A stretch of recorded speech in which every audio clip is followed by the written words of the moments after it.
Shalom Elohim, haleluya, puji nama Tuhan. Semangat pagi Bapak Ibu Saudara yang dikasihi Tuhan kita, Yesus Kristus. Jumpa lagi bersama saya Pendeta Samuel Mawuntu dalam Renungan Pagi ke 2194 hari Renungan Pagi ini mengudara. Puji Tuhan. Bapak Ibu Saudara yang dikasihi Tuhan, sebelum kita membaca, mendengarkan, dan merenungkan firman Tuhan hari ini, mari kita berdoa, minta pimpinan Roh Kudus. Kita berdoa. Bapa di surga, berbicaralah kepada kami semua. Pakai firman Tuhan ini untuk menegur kami, menasihati kami, meneguhkan iman percaya kami, dan memberkati kami semua. Di dalam nama Tuhan Yesus yang adalah firman Allah yang hidup, kami berdoa. Amin. Haleluya. Bapak Ibu Saudara yang dikasihi Tuhan, bersama dengan saya kita akan belajar Alkitab dari kitab Kejadian sampai kitab Wahyu. Mari buka Alkitab kita. Yesaya pasal 29 ayat 13 sampai ayat 16. Demikian firman Tuhan. Dan Tuhan telah berfirman, oleh karena bangsa ini datang mendekat dengan mulutnya dan memuliakan aku dengan bibirnya, padahal hatinya menjauh daripadaku, dan ibadahnya kepadaku hanyalah perintah manusia yang dihafalkan. Maka sebab itu, sesungguhnya aku akan melakukan pula hal-hal yang ajaib kepada bangsa ini, keajaiban yang menakjubkan. Hikmat orang-orang yang berhikmat akan hilang, dan kearifan orang-orangnya yang arif akan bersembunyi. Celakalah orang yang menyembunyikan dalam-dalam rancangannya terhadap Tuhan, yang pekerjaan-pekerjaannya terjadi dalam gelap, sambil berkata, siapakah yang melihat kita? Dan siapakah yang mengenal kita? Betapa kamu memutarbalikan segala sesuatu. Apakah tanah liat dapat dianggap sama seperti tukang periuk? Sehingga apa yang dibuat dapat berkata tentang yang membuatnya, bukan dia yang membuat aku, dan apa yang dibentuk berkata tentang yang membentuknya, ia tidak tahu apa-apa. Amin, firman Tuhan. Haleluya. Bapak Ibu Saudara yang dikasihi Tuhan, dari kebenaran firman Tuhan kita melihat ada kesalahan fatal yang dilakukan oleh umat Tuhan sehingga Tuhan murka kepada umat Tuhan karena perbuatan-perbuatan yang mereka lakukan, yang kelihatannya mereka ada di jalan menuju kehidupan kekal, tetapi ternyata dalam prakteknya mereka menyimpang dari kebenaran. Nah, kita akan lihat kesalahan yang dilakukan oleh umat Tuhan. Yang pertama saudara, perhatikan ayat 13. Dan Tuhan telah berfirman, oleh karena bangsa ini datang mendekat dengan mulutnya dan memuliakan aku dengan bibirnya, padahal hatinya menjauh daripadaku. Yang pertama saudara, kesalahan fatal umat Tuhan adalah mereka betul datang mendekat kepada Tuhan, mereka rajin beribadah kepada Tuhan, tapi ternyata itu semua hanyalah mau kelihatan rohani. Hati mereka menjauh daripada Tuhan. Saudara yang dikasihi Tuhan, ada berapa banyak orang Kristen itu mempraktekkan hal ini. Memang kelihatannya rajin beribadah, sepertinya memang aktif dalam pelayanan, tapi hati mereka sebenarnya menjauh. Saudara, firman Tuhan sudah bicara kepada kita, di mana harta kita berada, di situ juga hatimu berada. Saudara, perhatikan ketika kita datang beribadah kepada Tuhan, tapi karena kita baru beli mobil, baru beli motor, betul kita ada dalam rumah Tuhan, kita ikut dalam ibadah, tapi hati dan pikiran kita tertuju kepada barang yang baru kita beli, motor, mobil yang kita parkir. Kita mulai berpikir, aman tidak parkir di luar? Saudara yang dikasihi Tuhan, saudara ada dalam ibadah, tetapi pikiran saudara kepada harta benda yang saudara tinggal. Saudara yang dikasihi Tuhan, itu yang Tuhan cela, yang Tuhan tegur kepada umat Tuhan, di mana mereka datang kepada Tuhan, tapi hati mereka menjauh.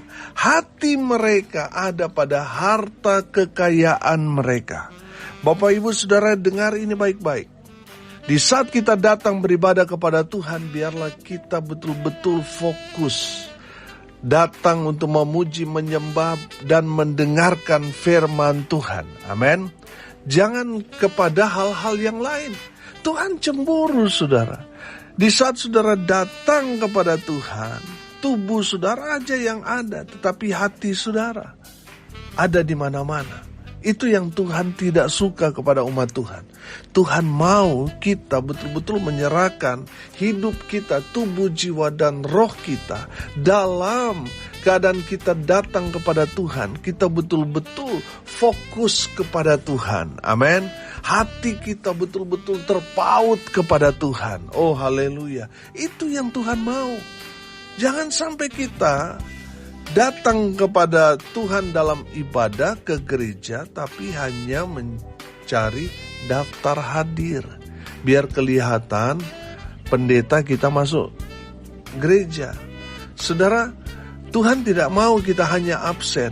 Kita datang tetapi hati kita menjauh. Tuhan tidak senang dengan perbuatan seperti itu. Tuhan mau kita betul-betul ketika kita datang kepada Tuhan, kita mempersembahkan tubuh, jiwa, dan roh kita dalam persekutuan, dalam ibadah. Karena kita percaya di saat kita beribadah, dalam ibadah di gereja, dalam persekutuan, dan lain sebagainya, Tuhan hadir. Amin. Dan Tuhan lihat bukan apa yang kita pakai, apa yang kita bawa, apa yang kita miliki. Tapi yang Tuhan lihat, hati kita. Makanya firman Tuhan ini menegur keras umat Tuhan yang datang kepada Tuhan, tapi hati mereka jauh dari Tuhan. Datang beribadah kepada Tuhan, tetapi hati mereka tidak fokus kepada Tuhan.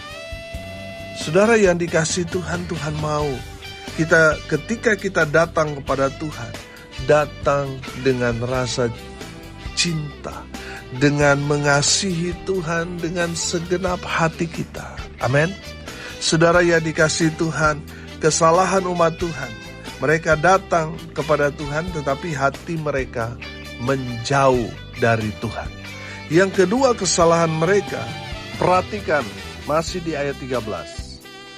Dan memuliakan aku dengan bibirnya, padahal hatinya menjauh daripadaku. Yang kedua kesalahan umat Tuhan, mulut mereka tidak digunakan untuk memuliakan Tuhan dengan segenap hati. Ini yang sering kali terjadi. Mereka memuji Tuhan, tapi habis itu mulut yang sama mereka gunakan untuk menghina, memaki, mengutuk orang. Saudara yang dikasihi Tuhan, perhatikan dalam Injil Matius pasal 15 ayat 8, di sana dikatakan begini. Bangsa ini memuliakan aku dengan bibirnya, padahal hatinya jauh daripadaku. Saudara yang dikasihi Tuhan, kalau kita melihat di sini, apa yang ada di dalam hati dan apa yang terucap itu nggak connect, saudara. Seringkali orang-orang Kristen itu seperti itu. Sekarang hari Minggu mereka datang memuji, menyembah Tuhan. Mereka memuliakan Tuhan dengan mulutnya, tapi pulang dari gereja, apa yang mereka lakukan dengan mulut mereka? Mereka mulai bergosip, mulai memfitnah, mulai menjatuhkan, mulai melemahkan orang dengan kata-kata mereka. Mulai berkata-kata jorok, memaki, mengutuk, dan lain sebagainya.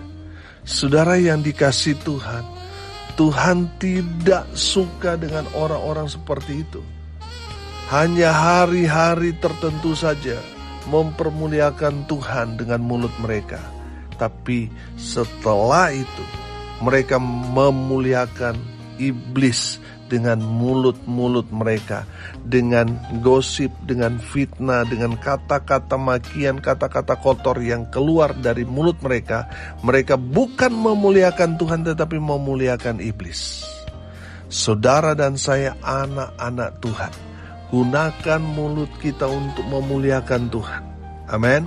Jangan gunakan mulut kita dengan memuliakan iblis dengan kata-kata yang tidak jadi berkat. Bapak Ibu Saudara yang dikasihi Tuhan, Tuhan mau kita memuliakan Tuhan dengan mulut kita. Amin. Dimanapun kita berada, biarlah kita semua memuliakan Tuhan dengan mulut kita. Jangan menggunakan mulut yang sama memuji, memuliakan Tuhan, tapi habis itu maki-maki orang. Tapi habis itu saudara memfitnah, menipu, mengutuk orang lain. Jangan. Gunakan mulut kita untuk memuliakan nama Tuhan. Amin. Supaya nama Tuhan semakin dipermuliakan melalui kehidupan kita, orang-orang percaya. Haleluya, haleluya. Bapak Ibu Saudara yang dikasihi Tuhan, ada berapa banyak orang tanpa mereka sadari dengan kata-kata mereka menyakiti orang lain. Padahal mereka adalah orang Kristen. Padahal mereka seorang pelayan Tuhan. Saudara, ada berapa banyak orang yang kehidupan mereka munafiknya. Sama seperti dengan ahli-ahli Taurat, orang-orang Farisi yang dikecam Tuhan Yesus. Mereka kelihatan rohani tetapi kelakuan mereka rohaye. Saudara yang dikasihi Tuhan, mereka sepertinya kudus, sepertinya suci, tetapi perkataan mereka, coba saudara perhatikan, ahli-ahli Taurat, orang-orang Farisi itu, selalu ketika mereka berhadapan dengan Tuhan Yesus, yang mereka cari apa? Kebenaran apa kesalahan? Yang mereka cari kesalahan Tuhan Yesus. Mereka mencari-cari kesalahan untuk apa? Menjatuhkan Yesus. Saudara yang dikasihi Tuhan, mari yang kita cari kebenaran. Amin. Dan hiduplah dalam kebenaran itu. Jangan cari-cari kesalahan. Saudara yang dikasihi Tuhan, mari gunakan mulut kita untuk mengatakan kebenaran. Untuk mengatakan kata-kata yang menguatkan, yang memotivasi, menginspirasi orang untuk mereka bangkit dari keterpurukan mereka. Jangan sampai saudara, orang sudah jatuh, sudah terpuruk, saudara melemahkan mereka dengan perkataan saudara. Makanya tadi saya bilang ada berapa banyak orang tanpa mereka sadari, mulut mereka itu menghancurkan orang. Saudara yang dikasihi Tuhan, biarlah mulut kita gunakan untuk memuliakan Tuhan dan menguatkan serta memberkati banyak orang. Amin. Dengan perkataan kita menguatkan orang yang sedang ada dalam keadaan yang sangat-sangat terpuruk, sehingga mereka bangkit. Saudara yang dikasihi Tuhan, biarlah mulut kita itu kita gunakan untuk memuliakan Tuhan, bukan sebaliknya mempermalukan Tuhan. Kesalahan umat Tuhan yang kedua apa? Mulut mereka tidak memuliakan Tuhan.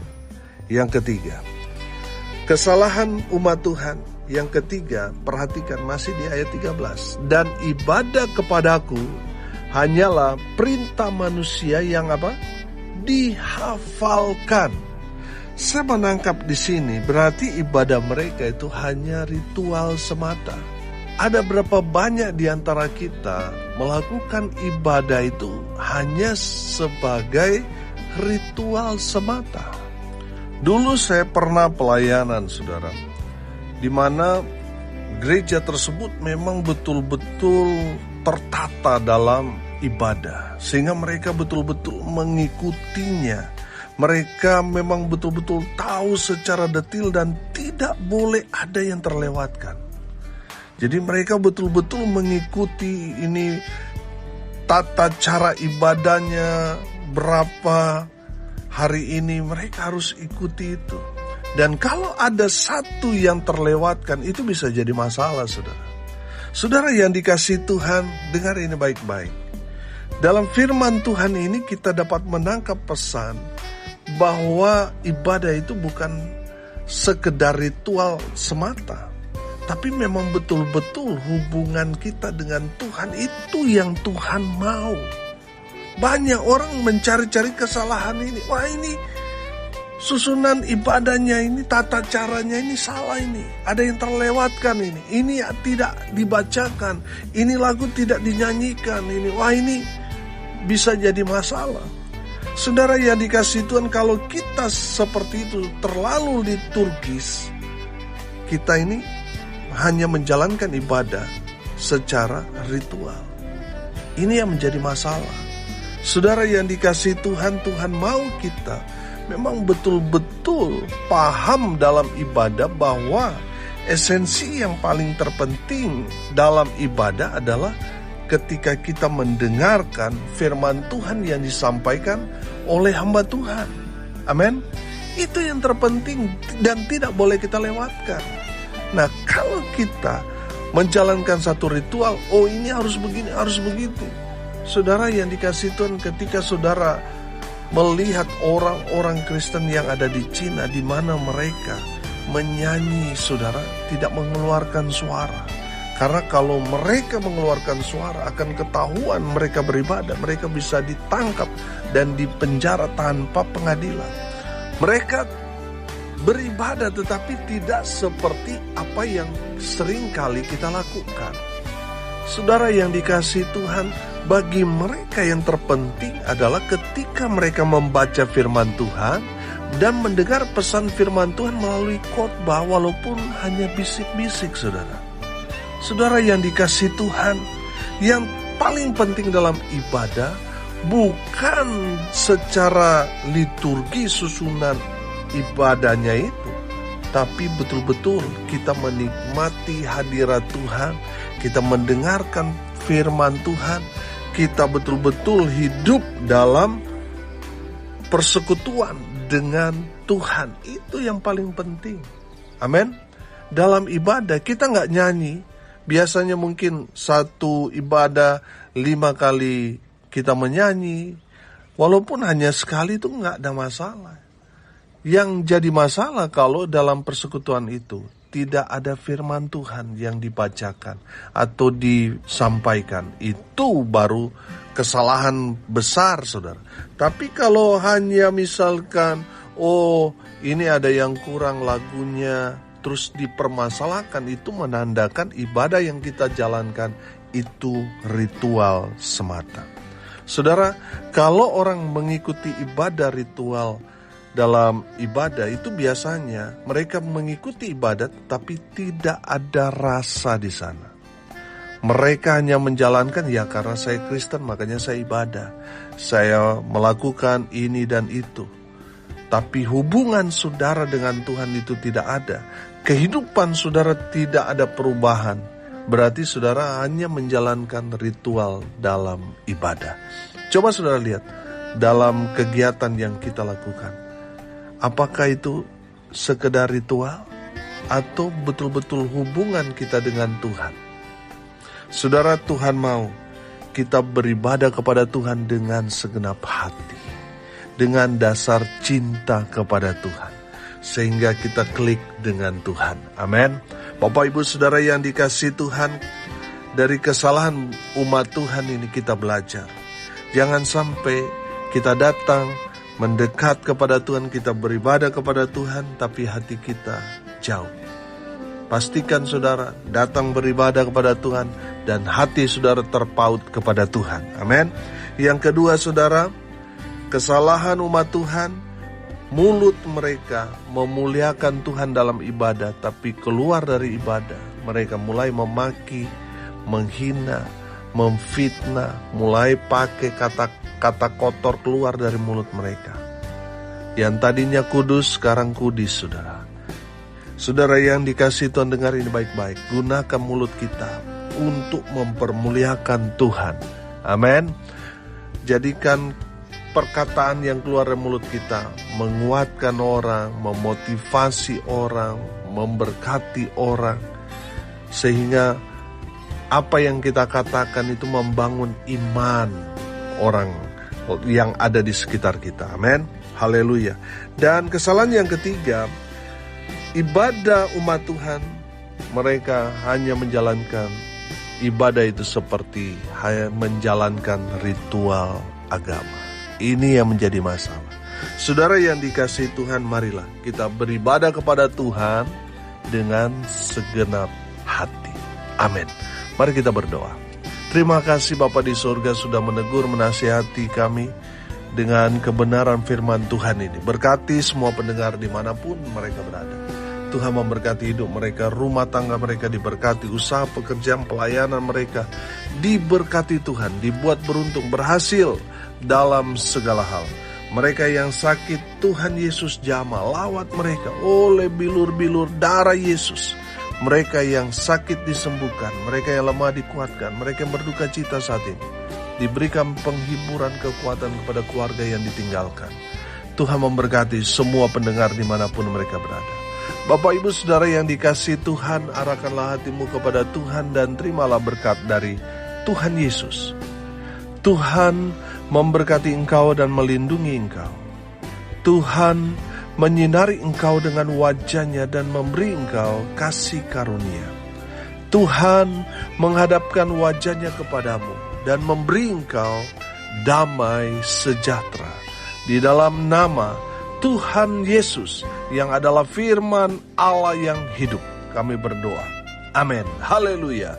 Bapak Ibu Saudara yang dikasihi Tuhan, kalau saudara merasa diberkati melalui renungan pagi ini, bagikan juga kepada saudara-saudara yang lain supaya mereka juga diberkati, karena untuk itulah kita dipanggil untuk jadi berkat. Salam kasih dari Bali. Saya Pendeta Samuel Mawuntu. Sampai jumpa besok pagi. Tuhan Yesus memberkati kita semua. Haleluya.